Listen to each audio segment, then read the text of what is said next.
Oke, selamat siang Bang Hafid. Bang, Ya. Abang sebagai seorang praktisi hukum melihat polemik kasus Reza Artamevia ini yang bisa dikategorikan dan bisa dibilang ini terjadi mungkin miskomunikasi antara penjualan berlian ini, Bang. Abang dari aspek hukum melihatnya seperti apa nih, Bang? Ya, kita lihat kesepakatannya dulu. Yang namanya kalau dari aspek hukumnya, kesepakatan itu tidak dapat dibatalkan dalam hal kondisi kecuali ya ada tipu muslihat atau kecurangan, ada paksaan atau ada kekhilafan. Jadi yang namanya kesepakatan itu tidak dapat dibatalkan kecuali ada tiga hal itu, ada kecurangan, paksaan atau kekhilafan.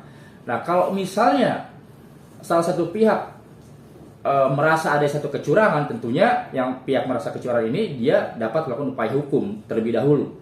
Apakah itu laporan pidana, penipuan, ataukah pemalsuan, ya seperti itu.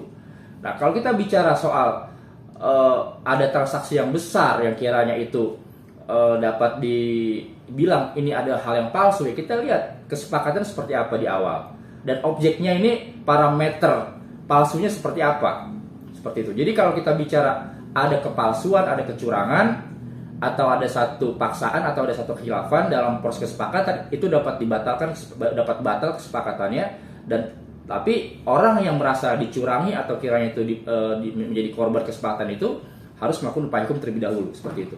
Berarti langkah yang dilakukan oleh IM dan kuasa hukumnya, pertama dia mensomasi, sekali, dua kali mensomasi, ketiga kali melaporkan. Itu langkah hukum yang cukup benar, Bang. Bisa dikatakan seperti itu atas untuk Ya, memang ini. itu sudah menjadi standar langkah hukum, upaya hukumnya seperti itu. Memang harus dilakukan upaya hukum terlebih dahulu terkait pembuktian adanya kecurangan atau tindak pidana yang terkait kesepakatan yang dibuat itu tadi. Seperti itu. Kalau saran Abang sebagai seorang praktisi hukum, untuk ini kan dikategorikan jual beli ya, Bang ya. Iya.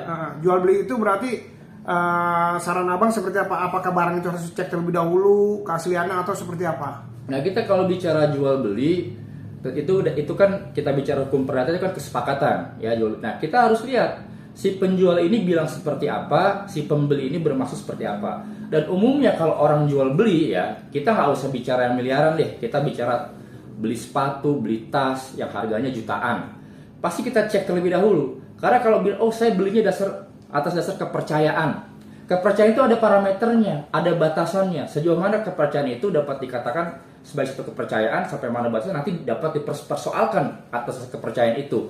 Jadi umumnya secara logikanya orang kalau mau beli itu pasti diperiksa dulu. Dan kalau kita dibilang itu ditipu, oke, dasar dia nipu apa? Tidak sesuai barangnya. Oke, saya tidak sesuai dari pemeriksaan. Katakanlah ada proses verifikasi tersendiri.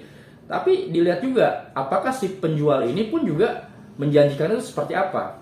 Ya kalau misalnya penjual ini punya bukti pembanding juga, nah itu juga harus kita lihat secara objektif. Apakah jangan si penjual ini pun juga sebagai korban? Seperti itu. Bang, Reza sendiri waktu di Mabes Polri kan bilang dia punya surat-surat juga yang menyatakan bahwa berliannya itu bukan sintetis ya, punya sertifikatnya. Dan ke korbannya dia juga bilang ketika dicek laboratorium mengeluarkan sertifikat kalau ini berliannya sintetis. Itu ngecekkan sertifikat itu kalau dalam hukum seperti apa sih, Bang? Ya kalau kita bicara pengesahan sertifikat itu sebagai satu keterangan tambahan atau kiranya itu sebagai alat bukti surat ya, kalau kita bicara secara alat buktinya itu yang menerangkan atas barang baik bergerak maupun tidak bergerak ya.